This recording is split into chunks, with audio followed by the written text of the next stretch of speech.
Several timber frame structures can be found in Latin America and Mediterranean Europe, and they vary depending on their infill types, which can be related to the materials available in each country. Himis, for example, is found in Turkey, and its infill can be Baghdadi, masonry, or Arabi. Bombalino can be found in Portugal, and its infill is composed of masonry. Entramado, from Spain, has stone rubble or brick infill. Quincha can be found in Peru and in the northern zone of Chile, and is composed of weaved canes, commonly known as bria, covered with mud. Adobillo can be found in Valparaiso, Chile, and is infilled with raw earth adobe blocks and confined with timber laths. In Italy, Borboni and Dolomites are found. They are infilled with lime mortar and roughly crushed stones. In Haiti, we find kpei and gingerbread houses, which are infilled with rubble stones. And finally, in Greece, we can find Lefkada, which has brick or rubble masonry infill. This table also shows that ground floor materials may be different than the other stories, such as Portuguese Bombalino, Chilean Adobillo, Italian Dolomites, and Greek Lefkada. In Bombalino buildings, the ground floors and lateral walls are composed of pure masonry, as we can see on top. And on the bottom, we can see a Lefkada building, where the masonry walls are shown on the bottom story. For the case of Chile, due to the fact that the houses are built on steep hills, they can be supported on existing land. We can see the blueprints on the bottom. The green walls are supported directly on the land, and the lateral walls are pure masonry. The adobillo is basically adobe blocks that are 50 centimeters long, 15 wide, and 12 tall, are fit inside the void of the timber structure, and finally braced by timber laths on both sides of the wall in order to contain the blocks.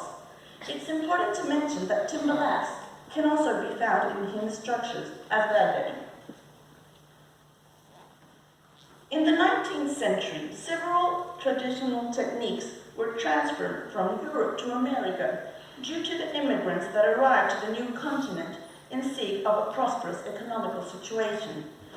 On screen, we can see an example of Mediterranean Europe buildings compared to adobe houses in Valparaiso. On plain sight, a lot of similarities can be found on both cases. The bracing seen on picture number 3 is mostly associated to the seismic behavior of structures. The pictures shown below are from houses dated from the early 20th century, which have resisted several earthquakes during time.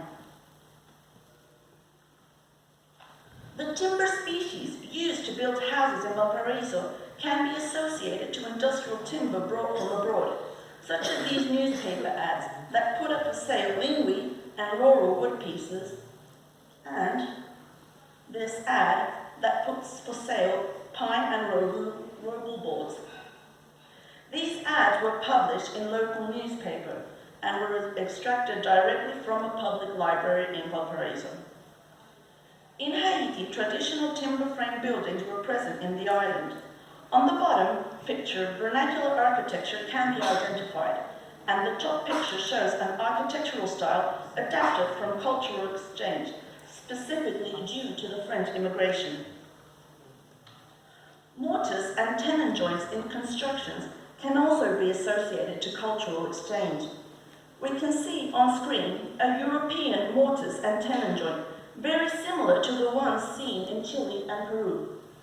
In Portugal, half-lap joints are mostly used, which can also be seen in Chile. Experimental campaigns have been performed on timber frame structures, where a hydraulic equator is used in order to perform reverse or simple pushover tests, also considering vertical loads. Prototypes have been tested with and without infill in order to understand the influence of infill in comparison to a bare timber frame structure. Also, variations regarding the size and timber distribution is taken into account. A very specific type of wood is used for each prototype, although this apparently does not seem to have major influence in the global behavior. For example, in Himis, Yellow pine is used for 9 prototypes, which were infilled with brick, Baghdadi or Sandalma. Gincha uses English oaks for 3 prototypes, with a cane and adobe infill. In Borboni, Calabrian chestnut is used for 2 prototypes, with masonry infill. In Pombolino, Pinus canasta for 3 prototypes is used, with masonry or lath and plaster infill. For traditional Haitian houses, mechanical class C18 wood is used for 3 prototypes. In general, energy dissipation is observed in the connections, mostly due to a rocking behavior of the whole structure. This reflects directly in the cracking and eventual loss of infill. The major differences between prototypes are seen when comparing infill and bare timber frame structures. The absence of infill leads to lower values of maximum load because it has a confining effect on the whole structure. In general, experimental surveys are in good agreement with the failure types observed after earthquakes. The main damages are due to loss of infill, as shown on the pictures on screen. In Chile, on-site surveying has shown that timber adobe structures can resist earthquakes, as the one that struck Valparaiso in 1985. Also, regularly, small quakes strike the region, and with these movements, infill may fall off. Due to this fact, popular Chilean knowledge tends to remove the adobe infill, considering it dangerous, and replaced with modern wooden or plasterboards. The original timber adobe composition is modified, and its seismic behavior becomes uncertain. In Portugal, a replacement of materials is also seen for Pombolino buildings, although no major material difference is made in these restoration works. This material replacement respects the original timber masonry composition. So the conclusion extracted from the present investigation are: aging of wood could be considered also in the experimental campaigns. Similarities of constructive system between Latin American and European structures is due to cultural exchange.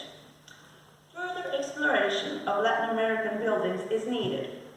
And to finish, and in order to emphasize conclusion number 3, I would like to share an event that happened last month. On your left, there's a timber adobe house built on the bottom of a steep hill in Valparaiso. On your right, you can see that this house collapsed, and this event caused the death of 7 people. It's important to point out that no recent seismic activity actually compromised the stability of the building. Also, there wasn't any rain in the city in the last couple of weeks.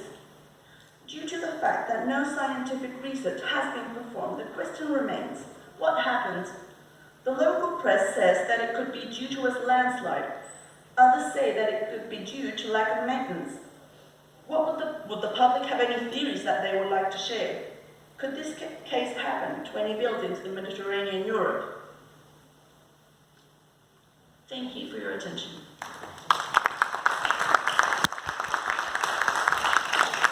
Thank you, Sonia. Is anybody able to answer her last question? Any questions in general? Okay. So the last presentation is will be on another side. We will go to the laboratory of the University of Minya to see a test which was performed yesterday by Claudio Pilavazzo, who is a